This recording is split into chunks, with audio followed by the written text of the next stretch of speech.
THAT Esports Podcast.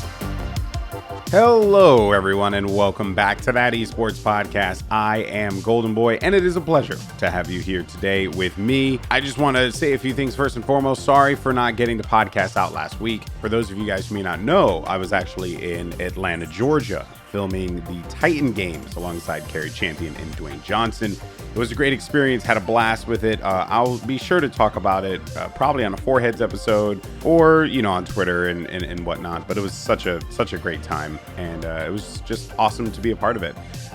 Huge shout out to NBC, $7, Danny Garcia, Dwayne Johnson, obviously, for asking me to come back and be a part of this insane season 2 of the show. Can't wait for you guys to actually see what we cooked up, because it was mind-blowing. That being said, if you do want to support the podcast, you can go ahead, rate and review on Apple Podcasts. If it's, funny like I do in the Four Heads, I'd love to read it.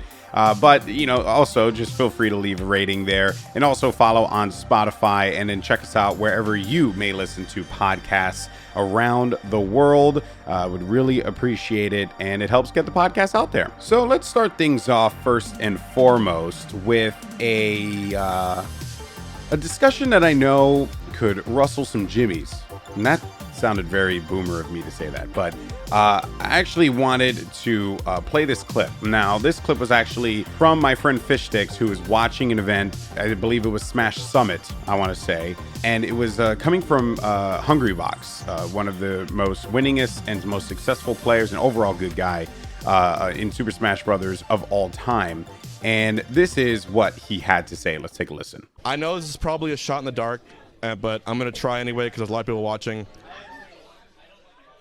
I really do wish, if anyone from Nintendo corporate is watching this right now, if anyone's seeing the amount of excitement these sets can get and everything that goes with it, just give Melee a chance.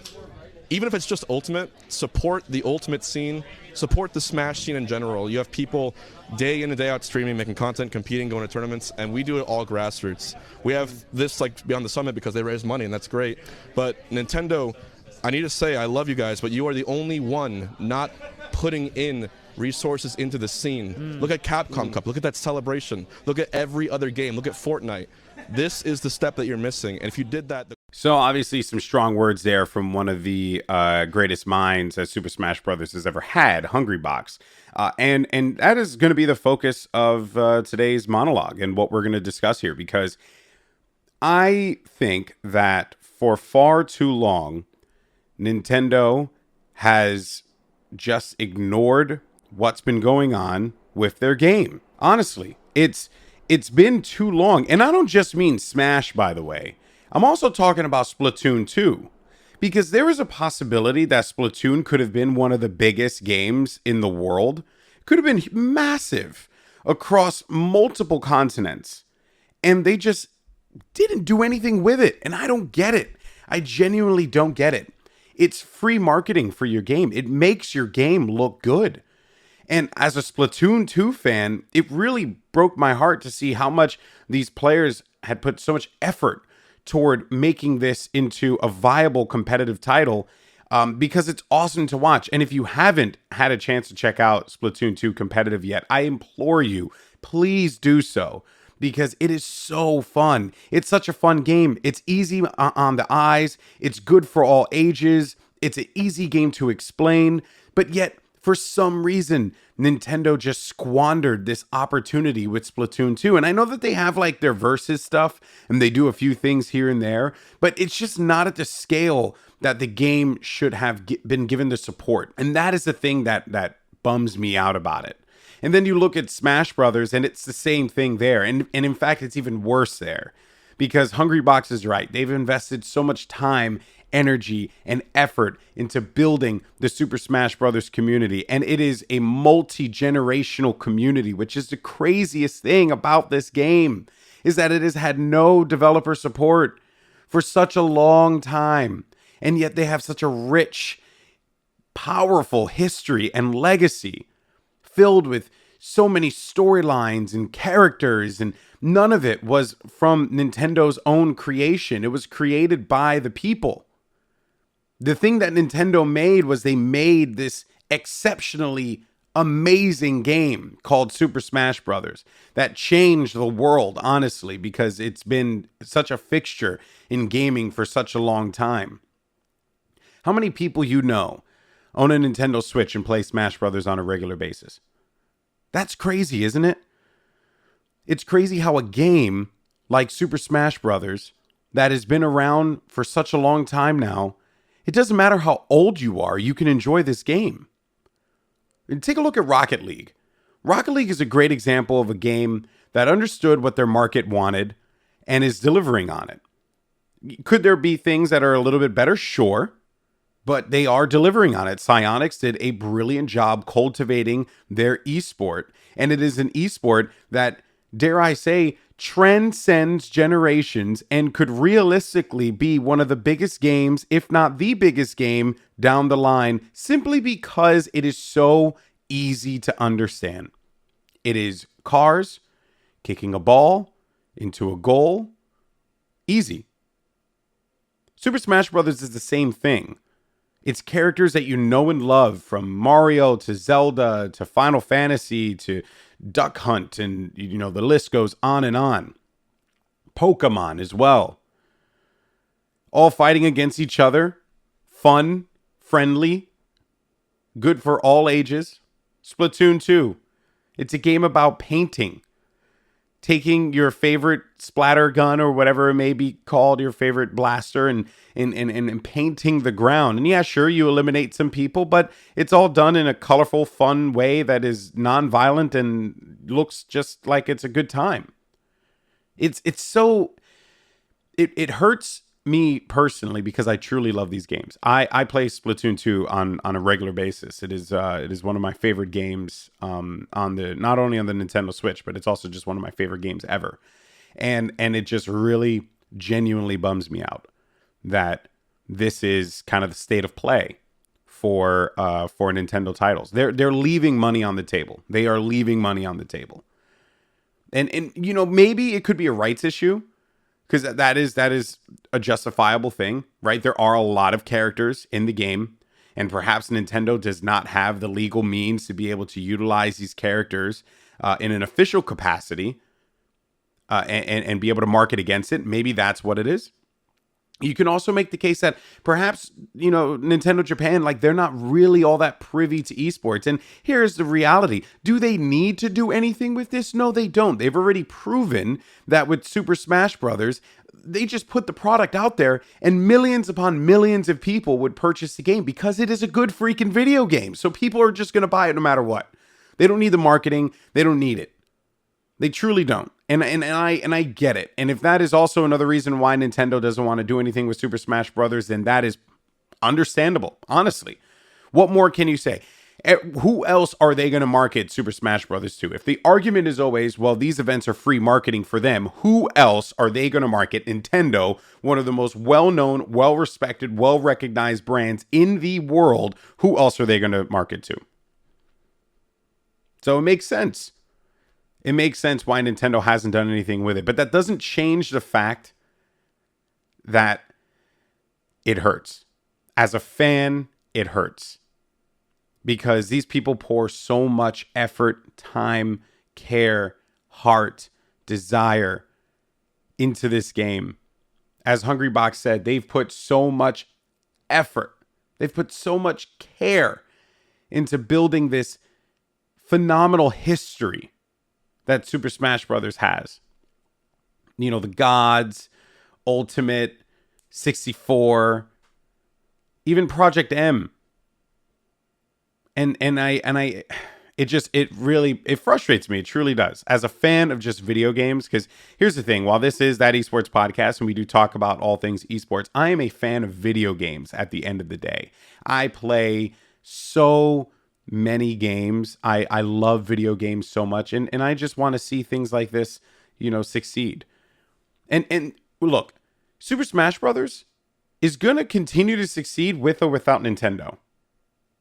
And in fact, I even think that it is impressive that the community is still asking Nintendo to come in and get involved, because they've already proven to the world of esports that they do not need their developer support in order for them to have a successful esport, in order for them to have what they've already created. They do not need Nintendo for that. They've already proven it. So I think it speaks volumes that this community still wants to get Nintendo involved, despite Nintendo not showing a lot of initiative to get involved. So that's basically where I'm going to end it. I don't know what's going to happen. I highly doubt anything will change from this. I know that a lot of the people from Nintendo America care about this stuff, but it really seems like there could just be a divide between what's going on in Japan and what's going on with Nintendo Europe and Nintendo America. And I hope that one day they can find a way to settle and make something beautiful, not only for esports, but most importantly, for that incredible Super Smash Brothers community, because they deserve it. They've been at it for way too long, and they deserve every ounce of support that not only we can give them, but Nintendo can. We'll see what happens. 30 seconds away. They need to find one person. That's it. He'll head in towards Archives and get caught. The hammer heads into orbit, but it's home once again is North America. Space Station Gaming are your world champions. Rainbow Six Siege is a game that simply keeps on giving. The Six Invitational just concluded for 2020. Space Station Gaming wins 3-2 in an incredible grand final against NIP. $1 million richer, and Canadian is now a two-time Six Invitational champion, having won back in 2017 with Continuum. It's been a long journey for the Canadian player, who's aptly named Canadian.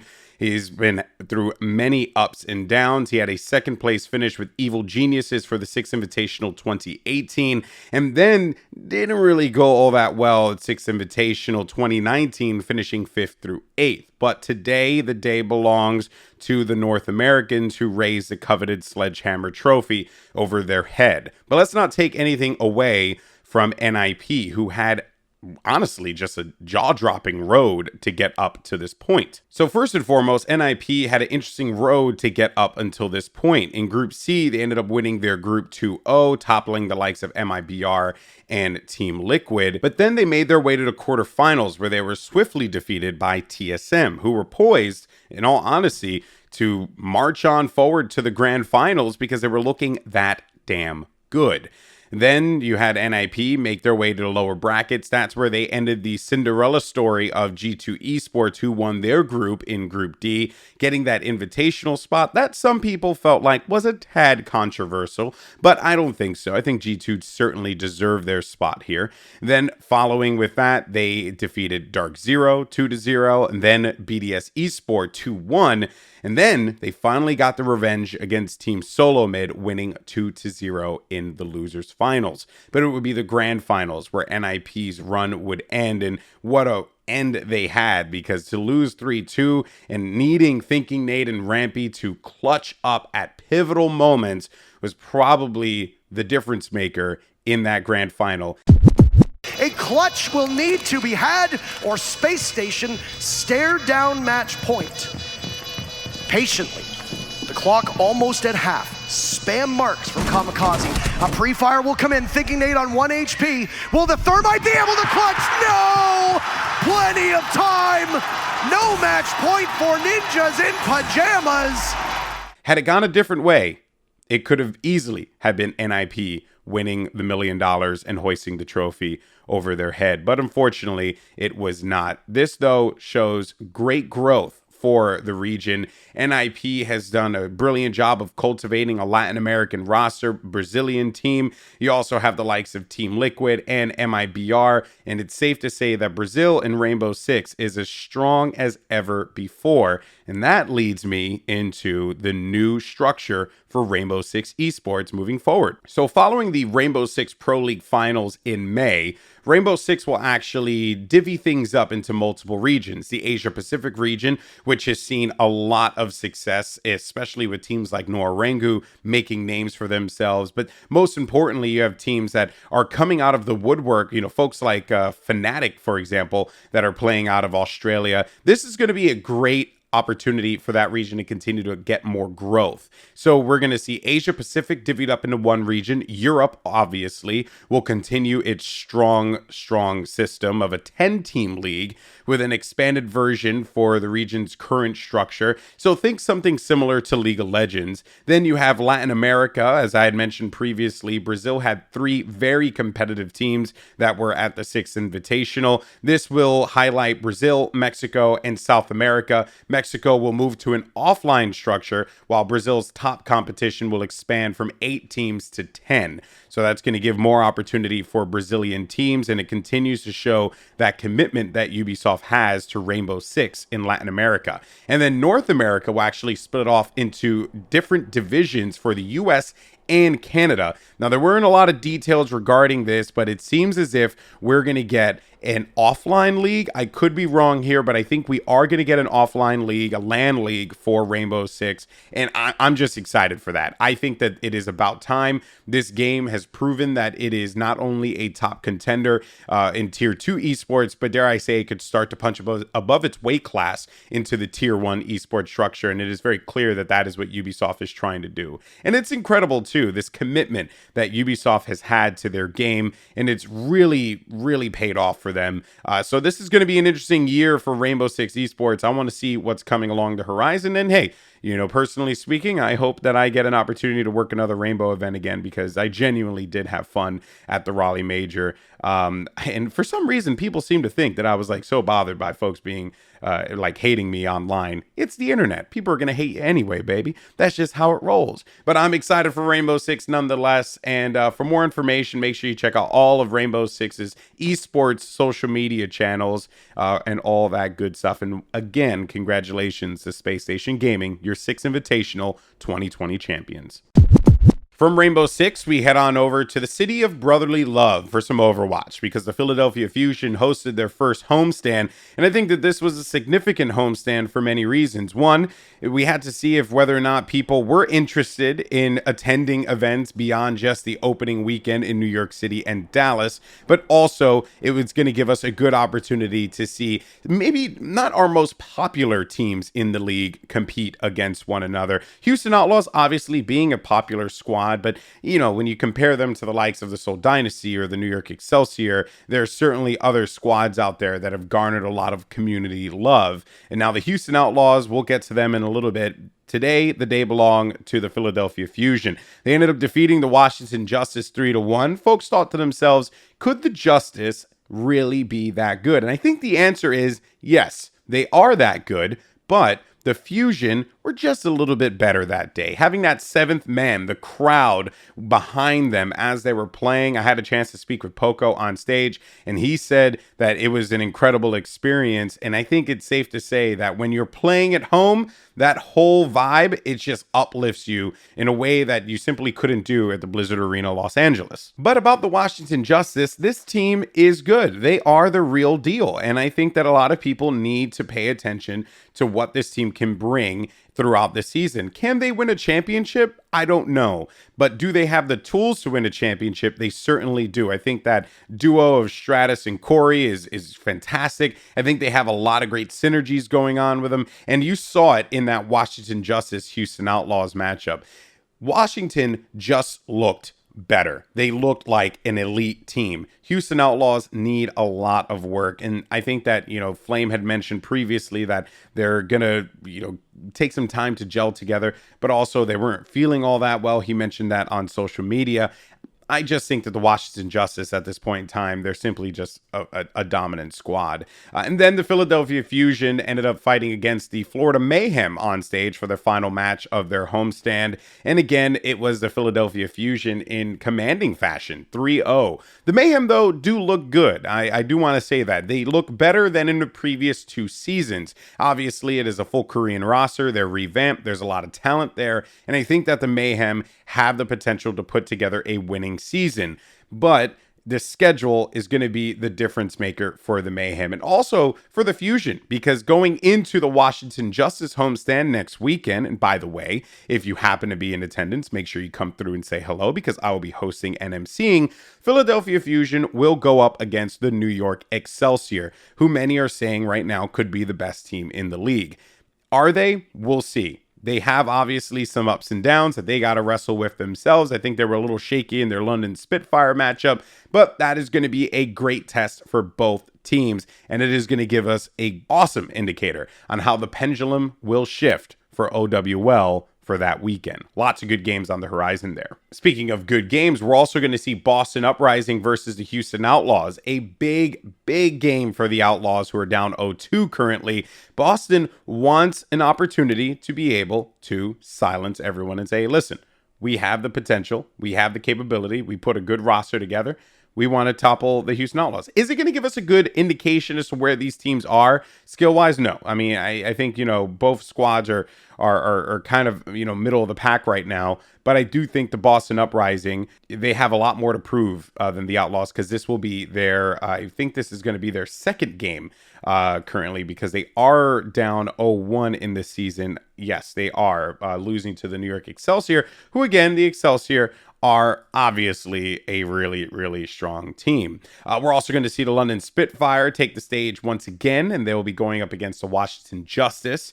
I want to know what this revamped London Spitfire roster is going to do against a team like Washington, and Washington will also square off against Paris. Now, if you do happen to want to come through to the event and check it out, make sure you do so. You can find the tickets on Ticketmaster, or you can check out overwatchleague.com for more information. But the Washington Justice homestand will take place this upcoming weekend at the Anthem in Washington, D.C. Then it is off to Atlanta, as the Atlanta FaZe will host their first homestand event February 22nd to the 23rd. And this is going to follow the fallout of the London event hosted by the Royal Ravens. Because in London, we saw, unfortunately, as a New Yorker, it pains me to say, the complete destruction of the New York subliners. They're going to need to bounce back. Luckily, they'll have this week to take a break and chill out for that one. But also the fallout from the grand final. Lots of trash talk between the Dallas Empire and the Chicago Huntsmen. And most importantly, the Huntsmen are the team to beat in the league right now. But we haven't had the Huntsmen versus the FaZe. Hopefully, in Atlanta, we will get our first glimpse at what we can expect between this upcoming rivalry of two of the league's top teams. The squads that will be competing in Atlanta are as follows. It is going to be the Toronto Ultra, Optic Gaming LA, London Royal Ravens, Chicago Huntsmen, Paris Legion, Minnesota Rocker, Florida Mutineers, and the hosting team, the Atlanta FaZe. We're actually also going to start things off with some great matches too, as the Minnesota Rocker will take on the Paris Legion, two teams that a lot of people did not give the time of day going into launch weekend, but I think now people are paying attention to them. Minnesota Rocker have a lot of tools in their arsenal, and they may not have the biggest names in the game, but they certainly have the talent to back up what they're bringing. Minnesota Rocker are going to be a team to look out for. London Royal Ravens also are going to be a threat, because they want to get revenge for losing out in the top two and not being able to make the grand finals in London.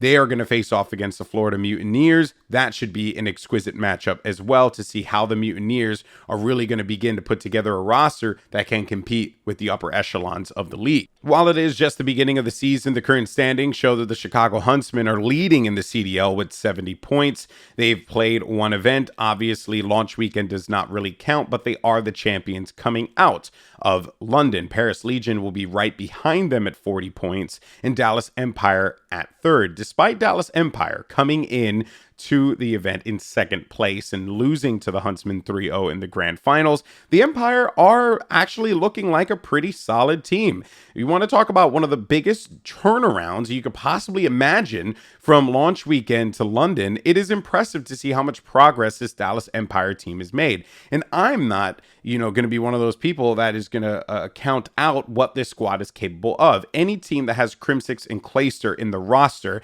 is a threat. I don't care how big of a Huntsman fan you are. But one team that is certainly going to need to show up big time is Optic Gaming LA. Going into launch weekend, people were wondering what Slasher's Optic can do versus the Chicago Huntsmen, and the result was not much.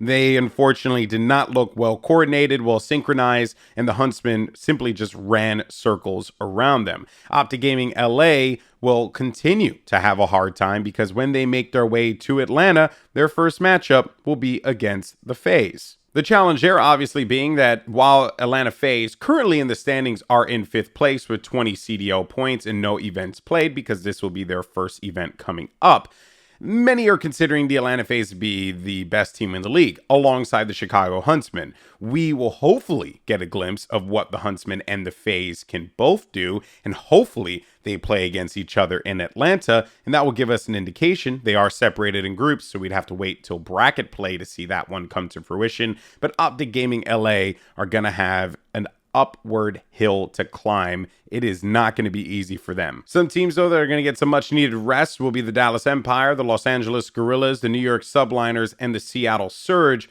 All these teams really need to get their bearings together and figure out what they want to do for the rest of the season, because it's only the beginning and it is going to be a very, very long season. Now, there has been some discussion on the Dallas Empire, and I touched on it briefly, but the Call of Duty League actually launched a new show called Contesting the Point, of course, hosted by my boy Malik. Give him a huge shout out. Malik, you're the best. But in this show, Chance and Nameless had to defend some perspectives, and the perspective in this instance was Shotzi. And Nameless's argument is, and he had to defend his point, is that Shotzi is a bust. Now, if you don't know who Shotzi is, allow me to educate you here for a moment. Shotzi is one of the best Halo players coming out of that ecosystem, jumping ship over to Call of Duty, and a lot of people are suspecting that he could be one of the best players to play the game. Maybe not now if you have this conversation with people on Reddit or online, but there is an argument to be made that a lot of the players that came from Halo that transitioned over to Call of Duty have had a lot of success, and thus history should repeat itself. Enable, Crimsix, Formal, etc., etc. Frosty right now on the Florida Mutineers, and now Shotzi here for the Dallas Empire. So again, is Shotzi a bust? I don't think so, but let's hear Nameless's point and get his perspective. Yeah, a lot of times we go as a player, boom or bust, and I think Shotzi's a bust. I don't think he's ready for the CDL spotlight yet, and he probably won't be all the way until next year. From what we've seen out of this guy, even in the matches versus the average teams, he's not playing that well, and I know you guys all love stats, so I got some for you. 0.82 in the season so far, and they have played a decent amount of matches, so I think it is a decent enough sample size to gauge where this player is at. 0.87 at London. So that's not that much improvement from the first event. And he has specifically a 0.79 versus Chicago. Like, this guy is just getting destroyed on the main stage. He had one of the worst maps I've ever seen a player have ever in my entire life in the last 10 years of Call of Duty, going 8-32 in domination or something like that, just getting destroyed. And online, he's dominating. So clearly there's something that's getting to him, either on that stage, in the big moments. And when they need him the most, he is not performing, especially on that first map in their match for Chicago, where Clay and Krim were going off. I think they had like 70 and 40. So obviously some strong words there from Nameless, but let's take a moment and reflect on what's been going on with the Dallas Empire and who they've had to play up until this point. Because we launched the Call of Duty League with the Chicago Huntsmen versus the Dallas Empire. 3-1, that matchup went. Chicago gets the victory. Then Dallas Empire faces off against the Atlanta FaZe. 3-0, Atlanta FaZe get the victory. So their first two matches were against arguably the number 1 and number 2, depending on where you want to throw them, but the number 1 and number 2 respectively teams in the league. All right, so that's launch weekend. That's launch weekend. Well, let's take a look at London then. Let's see what happened in London. Well, they ended up playing against the Seattle Surge in their first matchup, and that was a win for them. They ended up winning that one 3-0. It was a close game, though. Granted, each matchup ended, I would say butt crack close, right? But the Dallas Empire did pick up the victory. Well, then who do they play after that? Oh, yeah, they play the Chicago Huntsmen again. And then they ended up losing 3-1. So they ended up playing the Huntsmen 2 times, opening game, and then playing them again. And then they played the Huntsmen again in the grand finals, where they lost 3-0. So they've played the Huntsmen 3 times. 3 times. That's it. And if you look at the Chicago Huntsmen's record, you would see that they are 6-0. Oh, wow. I wonder where 3 of those freaking games came from. It's the same squad. It's the Dallas Empire. They've played them so many times. So again, people can say, well, the Huntsmen are clearly the best team in the league, but yet they've ran into an Empire that is still continuing to learn how to play with each other. And even then, when the Empire are playing, they're playing pretty well. They beat the Seattle Surge. They beat the Los Angeles Guerrillas. So clearly, this team is not this low tier squad that some people are making it out to be. And I'm not saying Nameless is calling them this. This argument was more towards Shotzi and what he brings to the table. But I'm of the mindset that you kind of just got to let this one sit out. This is a team that's going to take some time to grow, but look at the growth that they've had week to week. And now they're going to have a full 2 weeks or so. They're going to have a lot of time off, right? So because of that, they should be able to regain and I think perform very, very well. They'll make their return in Los Angeles for the homestand hosted by the Guerrillas and Optic Gaming LA. And this is going to be Dallas facing off against the New York Subliners, a matchup that honestly Dallas should win and will win. They will win it. So I think that the narrative right now that Shotzi is a bust, which again, I know that this was Nameless's point that he had to argue for the show. I just think it's false. I think it's false. I think Shotzi has a ton of potential, upwards potential. And yeah, maybe people are like, yeah, we'll sub in Tommy, bring someone else in that's a veteran. But look at who they had to play. 3 times playing against the Chicago Huntsmen. Huntsmen have been practicing and waiting for the Empire for such a long time now. And some people are like, oh, well, the Huntsmen are living in Crim's head rent free. Oh, you best believe that Scump and those guys were preparing for every scenario against the Empire because they know that if they lost those games, that the fans would not let them walk outside without getting booed. Maybe not that aggressively, but you know what I mean. One thing I will say, though, is that I'm so glad we could talk narratives right now because things are really starting to develop. They really are. And you know what? I'm going to call it right now. While all this is going on and everyone's going to be arguing with one another and yada, yada, yada, Minnesota Rocker, waiting in the wings. Your CDL 2020 champs. I don't know, but I would love to see that happen. Honestly, I genuinely would love to see that happen because the Rocker, they really are impressive. So there you go, folks. Atlanta will be hosting the CDL this weekend. Make sure you go and check it out on YouTube Gaming. Tickets, I believe, are still available. There is also going to be a tournament there, too. I'm not entirely sure how those events work, but I'm sure the Singularity is going to show up and win it anyway because they've been winning everything. It's going to be a fun event, without a doubt. You can check it out at the Gateway Arena in Atlanta, February 22nd and the 23rd. So for today, I wanted to get someone that I felt was a little different in comparison to the people that I've had the opportunity to speak to on That Esports Podcast. Because what's important about our industry is all of the aspects that surround it. From the GMs to the players to the coaches to the fans to the TOs to everyone. But one aspect of it that I think is probably the most important part of this whole world is journalism and telling the stories as well as breaking the news as it happens. And there's no one else better in the world of esports than Jacob Wolf from ESPN. He's an award winner. This guy has broken so many stories, and it's gotten to the point now where it's known as a wolf bomb. Yeah, you could say it's a Woj bomb or Woj bomb. I always mess that up from ESPN. But no, the wolf bomb is our version of that, and it's because of this man, Jacob Wolf. He's broken so many stories in his career, and I'm just looking forward to being able to talk to him about his thoughts on journalism's critical role in esports, but also what are some of the games that he enjoys watching. Let's go ahead and take a listen. I'm now joined by ESPN's Jacob Wolf, a good friend of mine, fellow New Yorker. How you doing, buddy? I'm doing well. How about yourself, Alex? Good. Are you in New York right now? I am. I'm probably not that far from you right now, sitting at home in Brooklyn. That's what's ridiculous is we always talk about getting together and then we fail miserably. And then we get together at like some weird diner in London, right? Yeah. Like in our own backyard. Exactly. That is the worst part about it. Is in esports, you are like right next to someone. You hang out with them only though at events. You don't hang out with them when you're in the actual city with that person. It's I literally live 5 minutes from Puckett. It's the same thing. It's literally the same thing. So ridiculous. We just got to we just have to stop talking about it and actually do it. That's the most important everybody thing.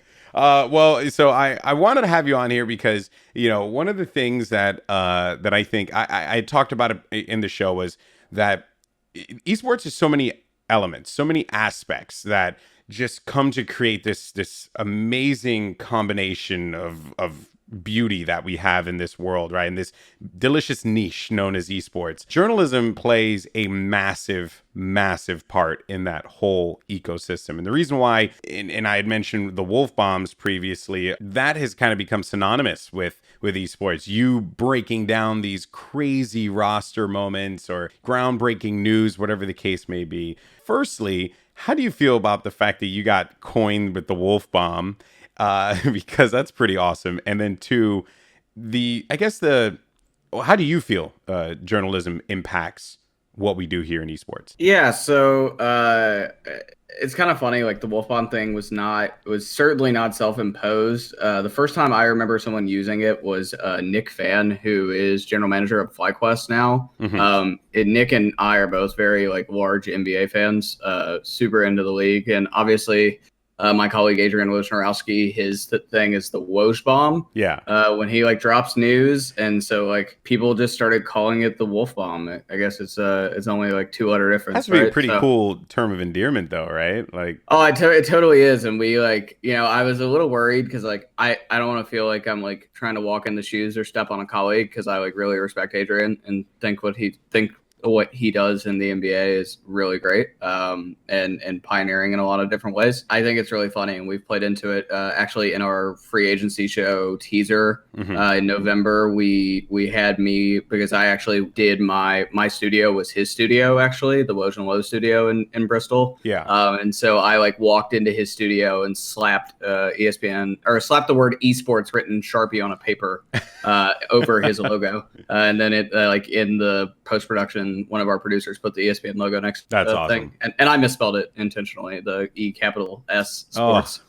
So, because it's funny. You got to do it like that. But yeah, I think it is a little bit of a term of endearment. I just I'm always hesitant because I don't want to feel like I'm trying to steal someone's thunder or step on a colleague because I really respect him a lot. So, fair. Then journalism, to your other point, journalism as a whole in esports, it's really hard because I feel that as the industry has leveled up, journalism necessarily hasn't with it. Not saying that some of us haven't gotten better. A lot of us have gotten better as journalists, but nobody's really figured out, and this is digital media at large, what really works in digital media other than listicles and advertorials, meaning advertisements written as editorials, which that is what is working. And I am very much a stickler for old timey journalism, magazine-esque writing and long form feature writing. And that's the type of stuff moving forward I want to do more of myself, but I want to do it also in video format, long form content, docuseries, audio series, etc. There felt like a period of time where a lot of publications were coming into the space and they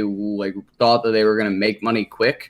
by being in the esports space, as many investors do, and then they were like sadly mistaken that takes a long time, right? Like I had a number of years before sort of my current profile and people like really came around and started enjoying my content. I had like 2 or 3 years where people hated me, and I just like had to live through it and just keep busting my ass until people came around. And realized that like I was committed to doing it and was in it for the right reasons. But like it's not it's not like you can come in tomorrow as a publication and be easily regarded. And also each esport community is different, right? So like ESPN is like very endeared in League of Legends and Overwatch, and I would say Super Smash Brothers also. But like we have some places and areas of improvement that I like want to help us get better at in my role. And you know, I hear loud and clear that we could be better at covering other things. Each community sort of has what they could be better at. All that said and done, though, like I think that unfortunately, like there are a lot of people that have used journalism in esports as stepping stones to other jobs. And look, like I'm never going to shame anybody for getting paid. Like go get your money and make a living and you know, like feed yourself. It's important. Yeah. But like it's unfortunate that both from the business perspective of the publication and entities, but also from the personal perspective, we've not seen a ton of growth. We haven't seen a ton of growth in esports journalism sort of since I came, I think, in 2015. Yeah. It's that's sort of sad. It is. You know, esports is, I should actually say journalism in esports does in fact remind me a lot of casting in esports. It's like something that people at the beginning kind of just like fell upon. It was like, oh yeah, I know this person, so I will talk to them. Or in the case of a caster, oh, I played this game, so yeah, I'll talk about it on a microphone, you know, because no one else really knows how to talk about it.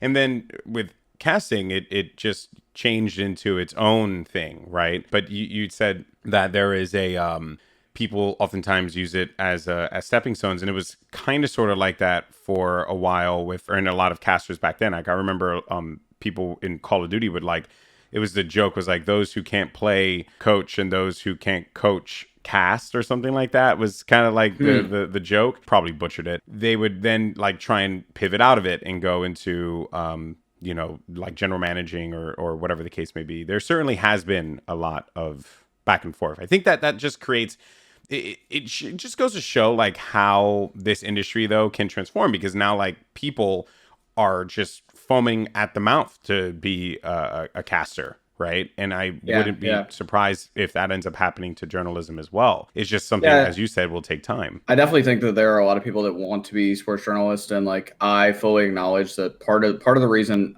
I have been successful is like I was here at the right time. Timing's everything, dude. 100%. You know, like the one thing I think I sort of had a little bit of a leg up on was like I came in right before the financial boom. Like I was around as a fan, and I used to like play COD a lot competitively on game battles and really enjoyed the scene as a fan. But I was also a teenager, and so when I like started writing, I was 17 in 2014, but I really started to make my mark in 2015, right before all of the large investors, like the people involved with Energy and Immortals and Echo Fox, they all invested later that year. Like before those types of people, these like billionaires and millionaires investing in our industry, before they showed up, I was here, and I had met a lot of the people that they had hired or would go on to hire later when they all these, you know, wealthy people invested. And like, you know, I was, of all the journalists that were in the space back then, I can say this pretty strongly, like I was the least abrasive. Some of the others in the space, like even people I respect a lot, were very loud and sometimes rude to these people who were like managing challenger teams or whatever it may be, right? Like smaller entities. Yeah. But when those people eventually got hired by, you know, millionaire, billionaire, big time business person, like they felt comfortable with introducing me to their bosses, just in general, because I was always, you know, like controversial and like at odds with them sometimes in breaking stories, sure. But like at the end of the day, like I would go to lunch with these people and like, or coffee, and like tell them like, look, this is a respect thing. This is my job. That's your job. And like, just because I'm breaking a story on your team doesn't mean I hate you. Like it just means I'm doing my job. And I always like try to make that a point. So they like those types of people were always very interesting in me and introducing me to high level people. And I think that like being there at the right time, right before that financial boom, really helped me advance in my career. You met a lot of people. So what you're telling me is that, ladies, Jacob Wolf, good to meet for the parents. Okay. You know, it's just good to meet for the parents. Relationships are everything in esports. It is a very small industry, contrary to popular belief and what some may think. You go somewhere, you go to a party, maybe like the Overwatch League end of season party, right? Chances are, like, you'll see those same people at the League of Legends end of season rap party or something like that, because there really is just a lot of the industry is just, they're all just crossing paths. What do you feel like is the biggest challenge there? Because there was a point in time where I remember reading people saying like, oh yeah, the only reason why certain people get the scoops that they get or whatever is because they only write positively about, the league. And it's like, not true. I mean, I don't think that's true, because I think where there is an opportunity for criticism, it certainly is there. But there has to at least be some kind of challenge where you're like, okay, I need to just be careful about how I word this, because I can't afford to lose access to what's going on here. Am I like in the right ballpark there? How do you feel about that? I feel like everybody handles it a little differently. I try to handle it very much the way that like older journalists from an ethical perspective handle it, right? Like, I will never trade a positive story for access, ever. Yeah.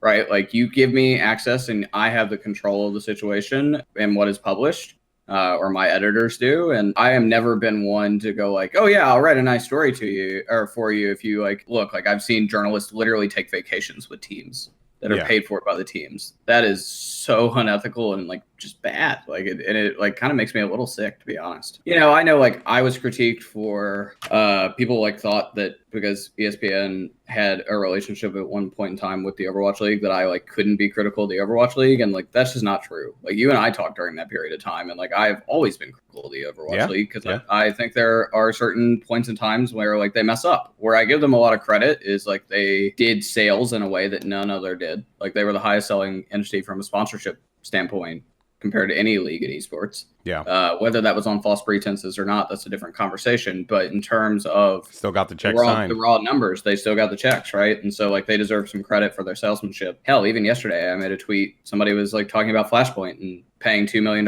for a concept and ideas with 0 top teams. And I like said, add a 0 to after that too, and sounds familiar. Hey, Activision Blizzard. And like, like I'm always one to like speak my mind, and like, for me, like, it's just the fact that like I have a lot to deal with. I don't have time to go out there and like crap on everything I think is terrible. Some of it I just see and I like just don't say anything because I don't have the time to say anything and invest in making content in it because I have other content to make. That was a lot of 2018 and 2019 for me. Yeah, I was doing various different things.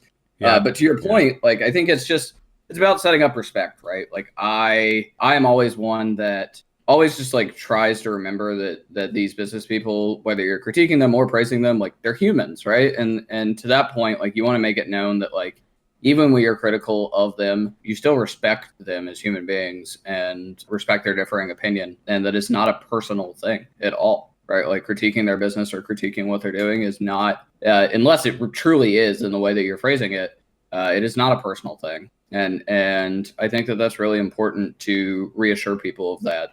And I always try to do so. I always try to make a point to, be like, and not like I'm like being two-faced in any point of way. Like, I have said things about the Overwatch League or the LCS, in that matter, on a broadcast or on a video or in writing, and then like grab lunch or coffee with someone who works at one of those leagues and like say it to their face and expand on it. Like, I'm the same person I am online that I am in person. I just like make it known that my intentions are not impure and I'm not doing it out of like personal distrust or whatever, right? I'm doing it because that's the way I feel and that's my job, is to express my opinion and to write about things that I find particularly interesting for my audience. Yeah, no malice, like you're not. I think it does reflect for casters as well, right? Because I think there's always, for us, there's a time and a place for us to be able to address our personal concerns. And there are times where I could be frustrated about a thing, but, I may not go out there on Twitter, but I know the person that I can talk to and say like, hey, this isn't working. Or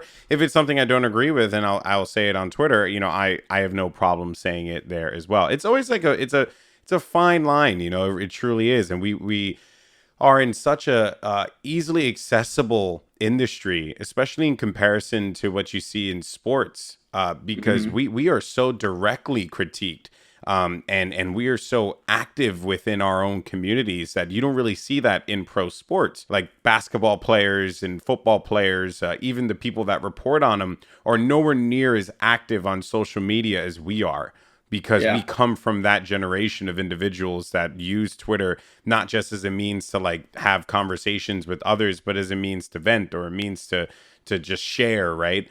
There really is just so much that can be said about how the two worlds are so different from one another. Obviously, there is also been a boom in esports when it comes to just the games that we're starting to see now. And ESPN has been covering so many different games now. It actually makes me really happy, because I remember for myself personally, there was a time when it was literally just like the League of Legends place. You know, it was like, oh yeah, that's where you go and you just find out about League of Legends news. And it's always well written, right? You know, because you guys are fantastic. Emily is superb. You know, Fion's great too. Like everyone's awesome there.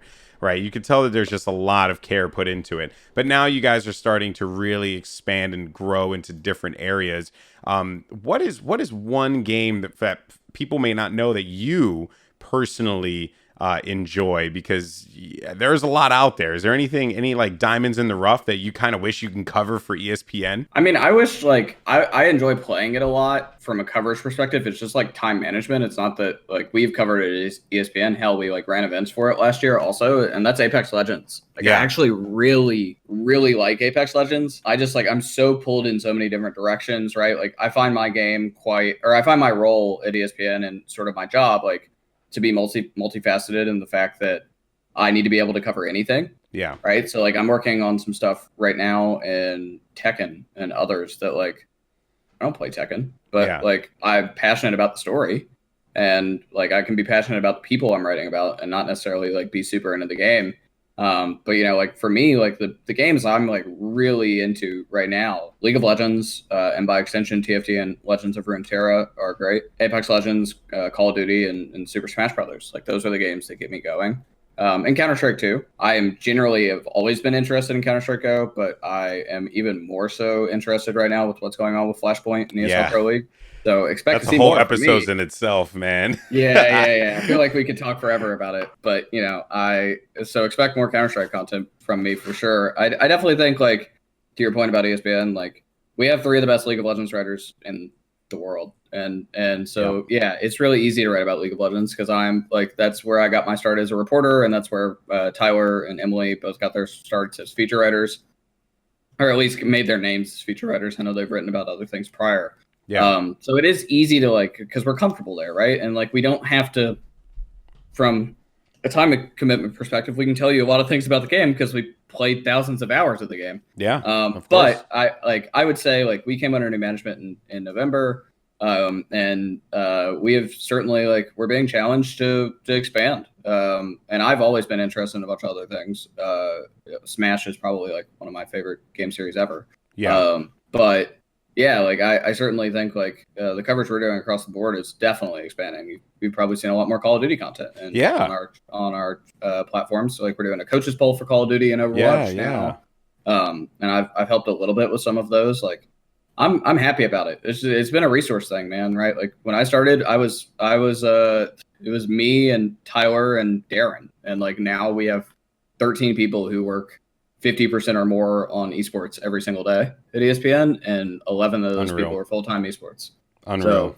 So, and that's on the content side of things, not the TV side of things. But we've expanded, and that's allowed us to do more interesting things and cover a little bit broader than we did originally. So yeah, I want to give credit to Emily because Emily did Call of Duty and she was fantastic. She's awesome, dude. She is so underrated by just fans at large. She has a really hardcore fan base, people who really like Emily because she's great at what she does. But I wish there were more people who were like that were really in tune with what she does, because from her writing to her on-camera interviewing, I'm a huge advocate. She was at launch weekend, and I watched a bunch of her interviews, and they were fantastic. She's going to Atlanta this weekend. So that's amazing. I'm super excited to sort of see her do more Call of Duty stuff. She really enjoys it, and I think she's quite good at it. Yeah, I'm all for it, man. Well, she's great. Since I have you, might as well mention it. We could dive into it briefly, we don't have to go too far into the weeds. I discussed in my monologue about Nintendo and Super Smash Brothers, and I know I'm sure you saw the Hungry Box clip of him basically saying like, Nintendo, we're here, where are you? How do you feel about Nintendo's stance, or lack thereof, on Super Smash Brothers? Because it certainly has created a dialogue that's been around for like a super long time now. Like, we've been talking about this forever, where it's like, hey, Nintendo, are you doing something? And then Nintendo will do like Nintendo Versus. And then you're like, oh, yeah, maybe they're going to start to do something. Or they'll do something at E3. But then you learn that it's not really anything like meaningful. It's just like something small. Do you feel like Nintendo needs to get involved at this point? Or do you think that we're past it, and that it's not as necessary as it once was? I think that if they're not going to do it themselves, they should do what Halo did earlier today on Wednesday and announce like doing it with another partner, right? Like Halo just licensed out to Esports Engine to put together all their events, which like I know you're a Halo guy and I used to watch a ton of Halo, so I like hell yeah. Congrats to Adam Apatola and team. I would love to see that happen with Smash. I think the existing tournaments are great. I think finding the right way to supplement those would be like the best thing they could do, right? Whether that be like financially and adding to prize pool, which is the obvious one, but also like creating some sort of, I'd love to see like a circuit of Smash events where like all the big events, the like CEO Dreamlands and the Genesis and Big House and Frostbite and all these other like major events in Smash, sort of like what's going on in Mortal Kombat and in Street Fighter, where they earn points, and then at the end of the year, there's like a Capcom Cup-esque tournament. I think that would be awesome to see like the best 30 Super Smash Brothers players come together and compete. I do think that like Nintendo's really only incentivized to do that with Ultimate because they no longer sell Melee. I love Melee, and I like wish there was more incentive for them to get involved in Melee, but frankly, as being a business reporter, there's not, because they don't sell the title anymore and they don't sell GameCubes, right? Like Nintendo's been very clear with what their objective is. Their objective is to sell consoles and to sell games. So like I was hoping they would do that when Ultimate first came out, and they didn't, and I'm kind of disappointed that they didn't because I think it was a good opportunity. But I mean, I don't think it's too late. Like if they found a partner and announced it tomorrow, like that partner would instantly get a lot of credibility. So if you're a business out there, hello, and you're listening to the That Esports show with Goldenboy, and you're a business out there wanting to find somewhere to invest and get a lot of credit instantly, go invest in Super Smash Brothers, but partner with the existing tournaments rather than compete against them. Yeah, pay Nintendo a giant sum to run your own circuit, and I promise that community will love you. I've never seen one community get more excited about anything. Like, the moment we launched in 2016, we launched into 2015, we launched like a Super Smash Brothers AMA at Daily Dot, and like, holy crap, man! Like we partnered with Reddit with the subreddit to like do this series, and like everybody was so loving. I like even now like go to Smash events where people were like, "You were that guy that did that show," and I was like, "That was like 4 years ago." Yeah. Like, yes, I was the guy that did that show. And now like I work at a bigger company that also likes Smash. So hey, this works out really well, Yeah, exactly. So like I was at Genesis a few weeks ago, and it's great. It's great. The passion in Smash is amazing. I'm a huge fan. I've played Melee since I was like 4 years old, on and off. I still play a ton of Ultimate, still play some Melee as well. So like, yeah, come on. Like I feel like it's beating a little bit of a dead horse because like people have cried for Nintendo to help for a long time, but like I wish somebody would do it. Doesn't necessarily have to be Nintendo, but I wish somebody would do it. Very really true. It would really help storylines to have a circuit that connects all the big events. Yeah, it certainly would. It would be a huge plus to the scene, But the good thing is that scene will always continue to strive because they have so many passionate people that are there, and they're the biggest esport not supported by a developer. It's wild. It is utterly wild. So wrapping up here, bud, because we all got places to be and news to break. One final question: if you had to say what the future of journalism in esports looks like, and I know this is a pretty broad question, so feel free to truncate it as much as you'd like, but where do you see a lot of this going? Do you see it in audio form? Do you see it in video form? Do you think that like what your colleagues are doing over with Sports Center and whatnot, if that's like where we need to be? What do you feel esports journalism needs in order, as you said earlier, to kind of level up alongside the rest of the industry? Yeah, I think it will come with time, right? Like, I think that there are a lot of students right now studying journalism who are esports fans across the world. I think that will help because those people are going to come out with training. I mean, hell, I did not go to journalism school. I've learned on the job, but I've been really passionate about it. I think it's just like it's going to take time. It's going to take time to really get there. But I do think that the biggest thing that I always tell younger journalists and aspiring journalists is like, find what makes you unique and iterate on that, right? Find the one thing that you can do better than anyone else. Maybe that's you're such a great analyst that like your analysis is so much better than everyone else. That's pretty unlikely because a lot of the top games have some really experienced analysts who are very intelligent. Mm-hmm. But in terms of like, that was my thing. Like, I was a really good reporter. I was really good at talking to people and obtaining information and building trust. And like, I've iterated on that and made it to the point where people like care and people trust me, right? They trust me not to screw them over.